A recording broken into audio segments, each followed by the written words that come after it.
Today, I'll show you the fastest way to build an MCP server with Python. We're going to cover how to build it, including using tools, prompts, and resources in your MCP server. I'll cover how to use it. This is with Claude Desktop, and I'll also explain how it works at a high level, both the Python library that we're using called FASTMCP, as well as the MCP protocol itself. And that's actually where we're going to start right now. I'll give you a quick crash course. And if you stick around to the end of this video, I'm also going to show you how to distribute this to users. This is exactly the video that I wish I saw when I was just getting started with MCP. It would have saved me a few hours of research and work. So hopefully I can save you those hours instead. If you're interested in AI engineering, that's what I'm teaching here on YouTube, and you can sign up for my weekly email newsletter where I just send the latest video that I've made. And I also have a couple free giveaways that I send you if you sign up. So you'll receive those in your email as soon as you subscribe to this publication of mine. Okay, so let's talk about the core architecture of MCP. So I'm gonna give like a 30-second crash course of MCP. So the core architecture looks like this. We have a host. This is going to be our application, Claude Desktop. That's what I'm using in this video, but it could be Cursor or something else. And we have a server process. And this server process is going to be running locally on our own computer. And these two speak with each other through a transport layer. So the MCP server is what we're building today, and it's going to speak through this transport layer. So what is the transport layer? For us, it's going to be standard IO, STD IO. So we're doing the standard input-output for communication. This is a transport layer on our local machine. In principle, though, we could have other ways of sending messages between these two, the client and the server. And the other thing, which actually isn't quite illustrated here, is the client is what starts the server. And I'm going to actually demonstrate how that works. So the servers are spawned from our clients. In this case, we'll open up Claude Desktop, and that is going to start the servers for us. That's how MCP is going to work. So there's three types of things that MCP can allow users to do. The first is it can expose these resources. And I'm just going to show you what it might look like. So you could have a file that would be exposed through your MCP server. The next thing we can expose through an MCP server is a prompt. And the prompt itself, we could accept some arguments. For example, we could have a prompt name called analyze code, and then we could have an argument of the type of programming language that we're using. And down here, I'm just going to scroll down to the UI integration. So in order to understand prompts, you can imagine maybe a slash command or like a quick action or something. So these are going to be available to users, sort of like pre-created prompts that they can use. And then the third and the main thing that we see MCP servers being used for are these tools. And these are pretty self-explanatory. So if I have an example here, for example, calculate sum, add two numbers together, and we have some input schema, and then this is where the tool is being defined. This is probably the first thing you think about with an MCP server, but we're going to show examples of all three of these. And now I'm going to talk about how we're going to build this with Python. There's an official Python SDK for the Model Context Protocol on GitHub. So if I scroll down, we're going to see how that looks. There's some installation instructions, and here's the quick start code. So we're saying from mcp.server.fastmcp import fastmcp. Now, we're not going to be using this. We're not using the official MCP server, but we are using FastMPC. And if that's confusing to you, then it was confusing to me as well. But this is FastMCP from the official documentation. And if we check this out, it looks similar. However, they have a note right here at the top of the documentation. And they're like, hey, look, FastMCP1 was incorporated. That is what the official SDK is. However, FastMCP2 is the actively maintained version. It significantly expands, so on and so forth. So probably this 2.0 will be rolled into the Model Context Protocol official SDK at some point, but for now they're separate, and so you should use FastMCP 2.0 if you're developing with Python. Cool, and here's what we're talking about. We're gonna use resources, we're gonna do some tools, and we're gonna do some prompts. Those were the three sort of aspects of MCP that I was talking about. And the last thing I'm gonna show you is something called llms.txt. You can find a link right here, and I didn't open the full one, I just opened this one, llms.txt. If you go ahead and open that from the documentation, it looks like this, and this is what I'm going to feed in to Claude in order to build an MCP server for us. It's going to basically provide Claude with all of the context and where to get the right information for anything that it might need to do with my request. And in order to build our server, I'm going to be using Claude Code. However, you could use any AI tool you want for this step, and I'll show you what I mean. So Claude Code, I can go ahead and open just by typing Claude in my terminal, and you can easily have access to this by installing and authenticating Claude and having API tokens available. And we're going to be able to track our cost as we run this. In fact, I've already spent a fraction of a cent literally just booting this up. So I'm going to say build me an MCP server using FASTMCP 2.0. Refer to the documentation at this link. Let's do that. So I'm hoping that Claude will fetch this URL, which it's going ahead and doing. And I've allowed Claude to automatically fetch anything that it wants. That's why I'm not getting prompted for it to do that. After it's fetched this, it was a 200 status code, and now it's saying, okay, well, let me get detailed installation quick start documentation. And because I asked it, hey, only look at URLs that are provided in that documentation, it seems to be following those instructions. Seems to be. So now it's fetching these installation documentation. It got that. It's fetching the quick start documentation. It got that. So it has a lot of context now about how we should be building this using the exact tool that I asked it to use.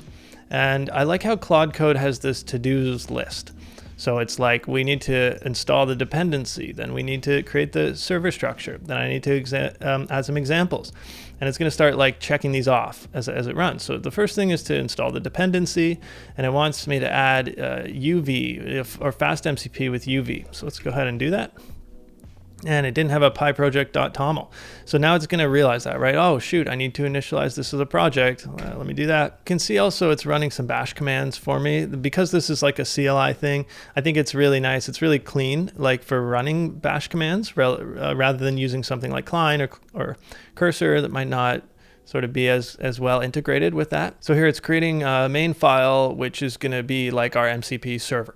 And we have some tools that it's defining in here. So we'll be able to see these, and then I'll walk through the file in a little more detail after I've finished the demonstration.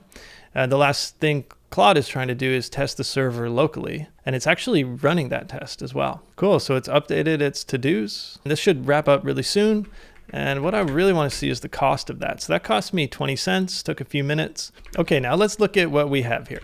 So I'm going to open up Vim, and we'll just see what we've created. So this is, to me, the fastest way to build an MCP server. It's let's create a little sample server. Let's make sure we have it working, and then let's build it out a little bit more. So having a look at our server, we don't need this async IO. I'm going to get rid of that. And then we import FastMPC as a class, and then we instantiate that class to this MCP object. And that allows us to create decorators on functions. It's very Pythonic, and it's pretty much exactly how you'd expect something like this to work. It's very similar to the Fast API interface. And, you know, FastMCP was clearly inspired by Fast API to some degree.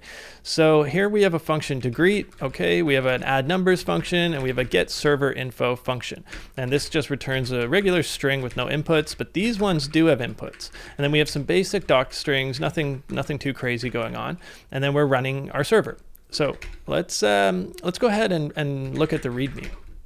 So it's okay, so it's totally empty. So I'm going to say build out a short README file, installation instructions, how to connect Claude desktop app. Okay, so here we've written a bunch of lines to our README. So it's gone ahead and updated in my NeoVim. We've got some instructions, how to install this. And down here we have our usage instructions. Now, before we test this with Claude Desktop, I just want to show you all of this stuff right here, how this is actually working locally. So in order to do that, I'm going to try and send this off. Okay, so now I'm in tmux, and I've just sent my Claude code over to a new tab. And so this screen, this NVIM screen, this is where I'm working right now. That lets me sort of have two panes like this, and then I can hop over here if I want to use Claude code, which I'm going to do. So, okay, let's go back, and what we're going to do is run some of this stuff. So inside of like my project, I've got this uv.lock going on. And what else do I have? I have this venv, this virtual environment, and this Python version, and then I have this pyproject.toml. So this is all like, this is how my environment is being managed. And it's using this UV tool for Python for virtual environments. And it's like really fast, and it's kind of like the new hot way of doing virtual environments. So we have UV, and we can sort of go to these documentation. And so check this out. There's installation instructions right here. So you can run this command in order to go ahead and install UV. So I would come down here and I would install it like this. Now I've already installed it. So if I type UV, and so I kind of like, I have it on my system. So actually, rather than this, since we already have this pyproject.toml, I would just say UV sync like that. And then we should be ready to go. And then for running the server, we're going to try this command out, right? Like that. So let's go up and do this. So the first thing I'm going to do is we're going to clean this out, and I want to demonstrate how to install this project from scratch. So let me just make sure everything's gone. We want to get rid of the virtual environment, the UV lock. And now we have a project that we can't run. If I try and run main.py, we don't have the right dependencies. So let's set this up. And I'm just going to say UV sync. So it's gone ahead and found like this toml file, and it's using it to figure out what it needs. All right, so now that it's installed, we have our UV lock file and this virtual environment. This has the Python that we're going to be using to run this. So I could say like .venv bin Python, and this should have my FASTMCP. So I should be able to say from FASTMCP import FASTMCP, and that should work. So we have it installed properly. But the way to do this with UV is to say UV run Python and then main.py, and that's going to run this server like that. So let's give it a shot. So it says starting MCP server, tutorial MCP server with transport standard in stdio, standard input output. Hey guys, I just have a quick interruption to talk about my course. I make courses for data professionals, and my latest course from this year is the AI Engineer Roadmap. So I have a new feature in here. As promised, I'm going to be shipping new features and sections throughout the rest of this year. And if I go to generative models, I can demonstrate this new feature. It is an audio like playback feature. So you can actually listen to the audio, because these lessons are really long. Like the whole course is basically a book. It's actually longer than some coding books. But so now I have a way for you to listen to that, and that could be useful for if you're in the car or something, or on the go, and you can kind of like consume some of this content without having to sit at your desk. And I'm actually really proud of like how I built this. I found some good voices on Google that I liked, at least. So I used Google transcription, and I spent a little bit of money as well doing this, because it was just like so long, like I mentioned. So I have two different voices that you can pick from. I've got this Grace voice and this Paul voice, and you have all the features you might expect, like, you know, changing the speed or skipping ahead, skipping back. So you can go ahead and check this out, even for the free version of the course. Just play around with the preview and see if it's something you like. Okay, I will let you get back to the video with FastMCP today. Thanks. So now let's connect this with Claude Desktop. I'm going to shut it down so it's not running right now. And let's open up Claude, and right now it won't be available. I'm going to have to set that up. So if I just open up the settings, I'm going to go to developer and click edit config, and that'll take me to the place where this configuration lives on my computer. You can see the path down here, and I'm just going to open this up in my default text editor, and we're going to put some stuff in here. In fact, we're just going to set this up like manually. So I'll come back to my source code, go to the README file, and let's look at the instructions for Claude Desktop. So here it's saying, okay, add the server configuration. Now I was messing around with this yesterday, and these types of commands weren't exactly working for me. So I'm just going to paste in what I did end up getting to work, and that looks like this. So we have our server name, which I'm going to call it FastMCP tutorial, and then I need to specify the full path to my UV installation, which on my computer looks like this. So if I said which UV, that is the path that I'm putting up here. It's the full path to this executable. That's just what I needed to do on my system. And then the next thing was an argument which indicates the current directory. This is the directory where this code is all located. And I was in this quick demo, but actually today, this is the directory. I can show you that right here. This is where all of my code is. So I just take that and I paste that in as the next line. That's where all my source code is, right? Because this is not actually running. Like it's going to be started from Claude desktop application. So we need to tell Claude desktop application exactly where it is on my computer and exactly how to run it. And we're going to run it with UV, and we're going to say run server.py, except now it's called main.py. So this looks correct, and let's copy this. So I'll yank that and come back over to my Claude configuration. This needs to be dedented. Can't do that. Okay, anyway, whatever. It's going to save that, and I'm going to get out of here. And Claude hasn't changed. It needs to be restarted. So I'll do that now. And we're going to see no logging. However, look at this. I see this little search and tools. So if I click that, we can see our FASTMCP tutorials available, and we see some various different functions and like stuff that we can do. And they're all enabled right now. I gave you some tools. Can you see those? Add this and that. All right, so here we go. It's triggering my add numbers function, and I can say allow once or allow always. I will just say allow always, and it's showing us what the JSON looks like in the request. It's figured out, okay, we want to add this big number and that number, and it's put those into the right format to call for our MCP server, and then we get a response back. And this is like the input-output, standard input-output, like talking on my computer. And then this gets dumped into the model, and Claude has to figure out what just happened. And so it reads it, and it quite easily figures out that this is the number, and that's what happened. Can you greet me? So this is all fun and all. So let's extend this a little bit. So I promised you we do prompts and resources as well. So let's get that going. I'm going to save my README, and then, ooh, what's going on? It's read only option? What the hell? That's weird. Okay, so now we're going to go over to Claude, and I'm going to say extend this, include resources and prompts as well. And just in case, it's sort of forgotten about the context, I'm going to remind it as well. Boom. Okay.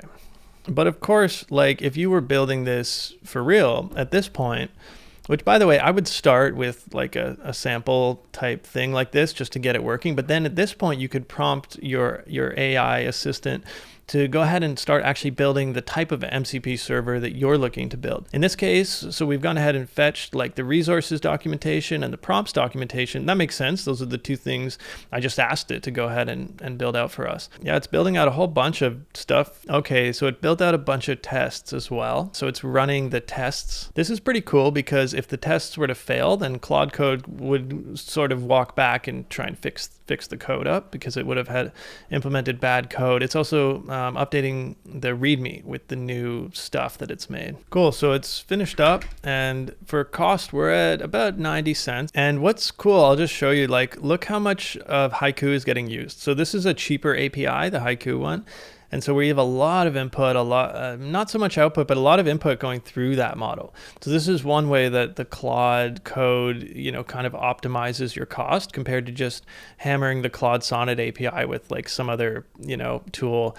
Maybe if you were using something like Klein, you would just be using Sonnet, and maybe that would be a lot more expensive than this. Okay, so let's go back to our code. Let's just walk through this. So we have our tools. These are the three tools, which we've already talked about. And now we're adding a resources section. So there's going to be this server status resource, which is going to return the date time when we call that. And we have this config resource. So we pass the section in, and then we return the section from this object. So basically the resources are like, we have some data, and I can either show you that data like straight up like this. It's just like, here's the data. We're just going to show that to you.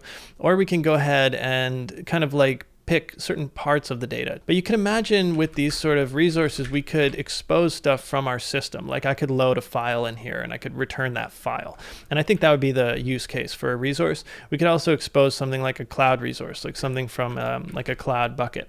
And so then lastly, we have prompts. And so we have a code review prompt, And this is, yeah, so it's basically like a templated string that we're gonna like sort of pass into the model. I'm curious to see how this works with Claude Desktop, if it does at all.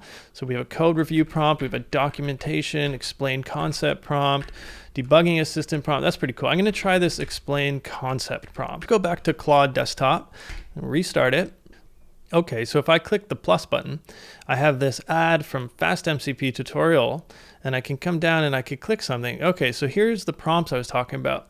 So let's say I wanted to do the explain concept prompt. I'm gonna click that. Ooh, and I get this dialog, quantum entanglement, dog. What is this strange pack behavior? Yeah, thinking about smelling because, you know, dogs, tail wagging pattern. Okay, whatever. Settle down, Alex. Okay, so what else can we do? I can add from here some resource. So let's try a resource. We're going to try this server status one. That seemed kind of cool. So I'm just going to grab that and fire this off. And I expect, okay, so we don't get to really see what's happening like we do with the tool calls in this interface, but we can see, okay, some server status information. The document shows a server version 2.5.1. And so where are we getting that from? If I look at server status right here, where there's 2.5.1, and we should have a timestamp as well, but I guess it's not. Let me see, what was the timestamp? And that should be like showing us right now. Okay, cool. So that's the timestamp that was logged from that resource. So one thing I like to do on this channel is really dispel any sort of magic and like show you a little bit of a lower level how this stuff's working. And I want to show you how Claude Desktop actually starts our server for us. So if I'm just going to open up Claude actually again. So we have Claude is running, which means our server is running. But like, where is that happening? It's somewhere on our computer. So if I type htop-f-uv, I can filter on that task and I can see it right here. So it's running from this UV inside of this directory, run, whatever. It's actually just a little bit getting cut off. There it is. So it's saying run main.py. Cool. Now pay attention to this down there, like my htop, and I'm going to close this. And I got to exit it. So let me quit it and we're going to see that disappear. So now the server is not running because Claude is not running. And now when I start Claude, guess what's going to happen? Boom. Okay, so it has launched that server.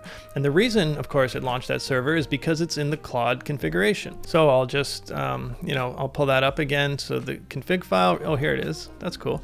So it's in this config file. Any server that's in here will just get spun up and you'll see it down here, like running. Okay, next we can actually inspect this MCP server. So if I go back up, this is how we ran our server. I said uv run python main.py.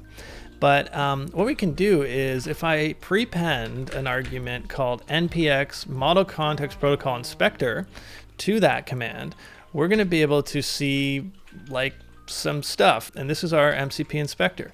And we can sort of like look at what we're building. So this is going to be really important if you're building anything with MCP. So if we're looking over standard IO, and let's like try and do this. So I'm going to click connect, get a bit of logging. We're connecting. And we can see, okay, starting MCP server, tutorial, blah, blah, stdio, cool. And what else do we have? List resources. Here's our resources, service status, greeting. Here's our greeting. I'm gonna have to zoom out so we can kind of see this. So we can see all sorts of debug, super helpful information. Here's our templates. We have like our prompt templates and stuff like that. I have tools right here and I can list tools. So we have greet, add numbers, and I guess I could, in principle, I could even run these. That's awesome. So this is really hugely important tool for like building MCP servers. Okay, so let's wrap this up. And what I want to do is what I was wondering is how would you distribute this to users? Like you have this MCP server, I have this README file, which if I open it up, so I have this README file, it tells me how I can install this. But what about somebody else? Like what if I wanted to make this available to other people so that they could use it? Well, let's use Claude Code and get it to distribute this for us, and then we'll review how that happened. So I just said, I want to allow other people to use this server. I'm going to upload it to GitHub, provide instructions for people who want to download and run it. In principle, I could upload this to like PyPI, and I could have people install it with pip or pipx or something like that.